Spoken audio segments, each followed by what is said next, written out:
রাজনীতির মারপ্যাচ ঘটনার প্রেক্ষাপট বদলে দেয় যে কোনো মুহূর্তে। এখন যদি আমরা শুনি যে ডক্টর মোহাম্মদ ইউনূস আগামী 5 বছরের জন্য প্রধানমন্ত্রী হচ্ছে, তাহলে আশ্চর্য হওয়ার কিছুই নাই। কেননা গত 7 মাসে আমরা যা দেখলাম, 7 মাস আগেও কিন্তু আমরা তা ভাবতে পারি নাই যে হঠাৎ করে আওয়ামী লীগ সরকারের পতন হয়ে যাবে, ছাত্ররা উপদেষ্টা হবে, ডক্টর মোহাম্মদ ইউনূস প্রধান উপদেষ্টা হবে, আবার বাকি মুরব্বীদেরকে নিয়ে একটা ফ্রেন্ড সার্কেল তৈরি হবে, আবার রাতারাতি একটা রাজনৈতিক দল তৈরি করে ক্ষমতায় যাওয়ার জন্য ঠিক সংসদ রুটে ধাবিত হবে। এটা কিন্তু আমরা 7 মাস আগে ভাবতেও পারি নাই। এখন আবার ডক্টর ইউনূস 5 বছরের জন্য প্রধানমন্ত্রী হবে, এমন একটা বক্তব্য বা এমন একটা বার্তা সামাজিক যোগাযোগ মাধ্যমে ভাইরাল হয়েছে। তো চলুন দেখি ঘটনার প্রেক্ষাপট। ডক্টর তাসনিম যারা বলছেন, ইউনূস তার সততা আর নিষ্ঠার সাথ দিয়েছেন মানুষকে।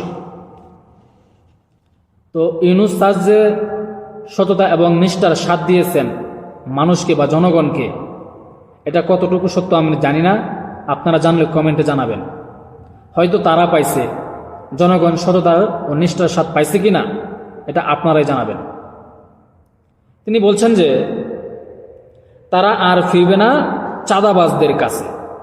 তা আওয়ামী লীগ সরকার তো এখন বর্তমানে নাই, আর বিভিন্ন সময় বিভিন্ন ভাবে চাঁদাবাজ এখন কাদেরকে বলছে?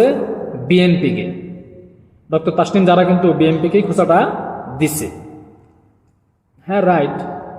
এখন বিভিন্ন জায়গায় কিন্তু বিএনপির বি ক্লাস নেতারা এবং চাঁদাবাজি, দখলদার, লুটপাট বিভিন্ন কাজের সাথে জড়িত আছে।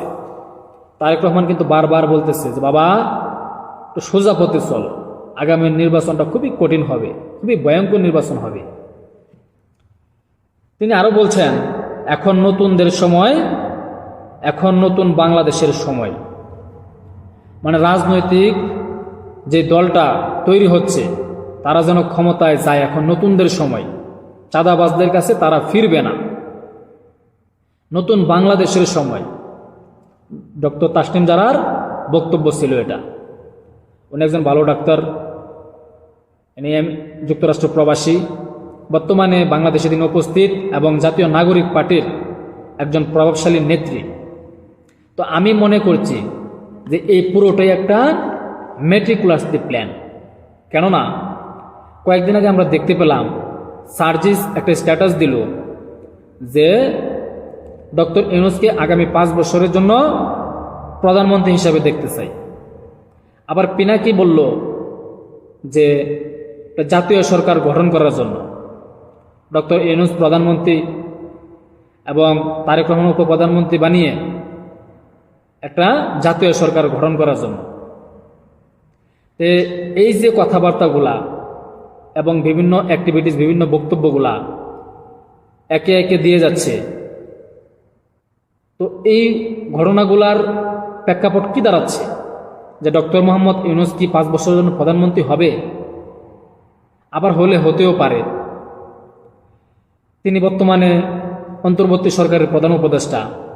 নির্বাচনের আগে তিনি যদি ক্ষমতা ছেড়ে আবার জাতীয় নাগরিক পার্টির প্রধান হয়, তাহলে আশ্চর্য হওয়ার কিন্তু কিছুই নাই। আর নির্বাচন কমিশনের কমরটা আমরা কিন্তু সবসময় এটা বেকাই দেখছি, কোনো সময় সোজা দেখি নাই। হতেও পারে যে তিনি জাতীয় নাগরিক পার্টির প্রধান হয়ে অন্তর্বর্তী সরকার গঠন করে আবার নির্বাচন দিবে। তো নির্বাচন কমিশনারের ক্ষমতা তো বাঁকাই থাকে। নির্বাচন কমিশনার বা অন্তর্বর্তী সরকার যে আসবে, তত্ত্বাবধায়ক সরকার, সে হয়তো ডক্টর মোহাম্মদ ইউনূসকে আলাদা কোনো ফেভারও দিতে পারে। এবং তার চেহারাটা কিন্তু, মানে ডক্টর মোহাম্মদ ইউনূসের চেহারাটা কিন্তু বিশ্বমণ্ডলে পরিচিত, বাইরে থেকে একটা সাপোর্টও পাবে। তো ডক্টর মোহাম্মদ ইউনূস প্রধানমন্ত্রী 5 বছরের জন্য হতেও পারে, কিন্তু নির্বাচনটা হয়ে যাবে আবার শেখ হাসিনার স্টাইলে। সুষ্ঠু নির্বাচন কিন্তু হবে না।